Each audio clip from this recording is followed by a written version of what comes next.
ಒಂದು ನೀವು ನೋಡಿ ಕಾನೂನು ಸಲಹೆಗಾರರು ಒಂದು ನಿಮಿಷ ಸರ್ ಪ್ರೊಟೆಸ್ಟ್ ಯಾರು ಮಾಡ್ತಾ ಇಲ್ಲ ಸರ್ ಒಂದು ನಿಮಿಷ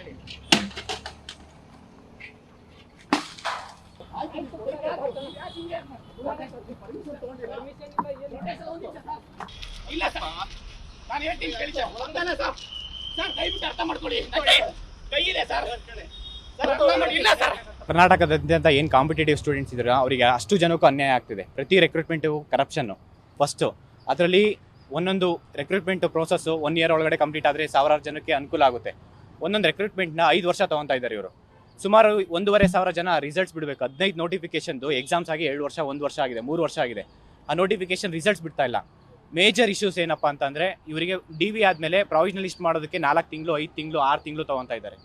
ಇವರಿಗೆ ಲಿಟ್ರಲಿ ಡೈಲಿ ಸ್ಟೂಡೆಂಟ್ಸು ಒಂದೊಂದು ಡಿಪಾರ್ಟ್ಮೆಂಟ್ ವೈಸು ಅಂದರೆ ಒಂದೊಂದು ಪೋಸ್ಟಿಗೆ ಸಪ್ರೇಟ್ ಇರೋದನ್ನು ಎಲ್ಲರೂ ಬಂದ್ಬಿಟ್ಟು ಇವ್ರಿಗೆ ಬೆಗ್ ಮಾಡಬೇಕು, ಇದು ಮಾಡಿ ಅದು ಮಾಡಿ ಅಂತ ಹೇಳಿ. ನಾವು ಕೇಳೋದಿಷ್ಟೇ, ದಯವಿಟ್ಟು ನಿಮ್ಮ ಮಾಧ್ಯಮ ಮುಖಾಂತರ ಪ್ರತಿಯೊಬ್ಬರಿಗೂ ನ್ಯಾಯ ಸಿಗಬೇಕು. ಏನಂದರೆ ಡೈಲಿ ಬಂದು ಕೇಳೋಕ್ಕಾಗಲ್ಲ. ಇದನ್ನು ನಾವು ಖಂಡಿತವಾಗಿ ನಾವು ಖಂಡಿಸ್ತೀವಿ. ಈ ಒಂದು ನಾವು ಗವರ್ನರ್ಗೂ ಭೇಟಿ ಮಾಡಿದ್ದೀವಿ, CM ಸರ್ಗೂ ಭೇಟಿ ಮಾಡಿದ್ದೀವಿ, ಲೆಟ್ರ್ ಕೊಟ್ಟಿದ್ದೀವಿ. ಏನು KPSC ಚೇರ್ಮನ್ ಇದನ್ನು ಅವ್ರನ್ನ ರಿಮೂವ್ ಮಾಡಬೇಕು, ಈ ಕೂಡಲೇ ಮಾಡಬೇಕು.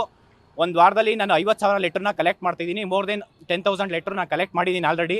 ಅದನ್ನು ನಾನು ಡೆಲ್ಲಿಗೆ ಹೋಗಿ ಪ್ರೆಸಿಡೆಂಟಿಗೆ ರೀಚ್ ಮಾಡಿಸಿ ಆ ಒಂದು KPSC ಚೇರ್ಮನ್ ಇದನ್ನು ಅವ್ರನ್ನ ರಿಮೂವ್ ಮಾಡೋ ತನಕ ನಾನು ಬಿಡಲ್ಲ. ಯಾಕೆ ಅಂತ ಹೇಳಿದ್ರೆ ಈ ಒಂದು ಕಷ್ಟನ ಒಂದು ನೀವು ನೋಡಿ ಕಾನೂನು ಸಲಹೆಗಾರರು ಒಂದು ನಿಮಿಷ ಸರ್ ಪ್ರೊಟೆಸ್ಟ್ ಯಾರು ಮಾಡ್ತಾ ಇಲ್ಲ ಸರ್ ಒಂದು ನಿಮಿಷ ಪ್ರೊಟೆಸ್ಟ್ ಯಾರು ಮಾಡ್ತಾ ಇಲ್ಲ ಸರ್ ಪ್ರೊಟೆಸ್ಟ್ ಮಾಡ್ತಾ ಇಲ್ಲ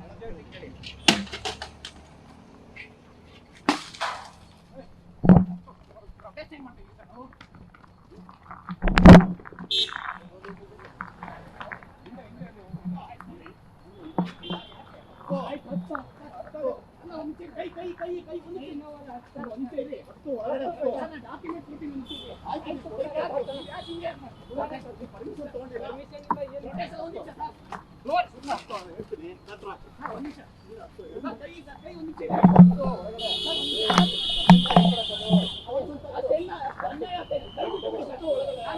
ನಾನು ಶಾಂತಿಯುತವಾಗಿ ಮಾಡ್ತೀನಿ ಸರ್. ಬಿಡಿ ಒಂದು ನಿಮಿಷ ಒಳಗಡೆ ಸರ್, ನಾನು ಶಾಂತಿಯುತವಾಗಿ ಮಾಡ್ತೀನಿ. ನೀವೇ ಮಾಡ್ತಾ ಇರೋದು.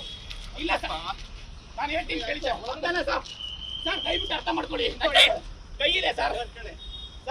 ಇಲ್ಲ ಸರ್, ನಾನು ಹೇಳ್ತೀನಿ ಕೇಳಿ. ಕರಪ್ಷನ್ ಆಗ್ತಾ ಇದೆ ಸರ್. ನಿಮ್ಗೆ ಗೊತ್ತಿಲ್ಲ ಸರ್ ನೀವು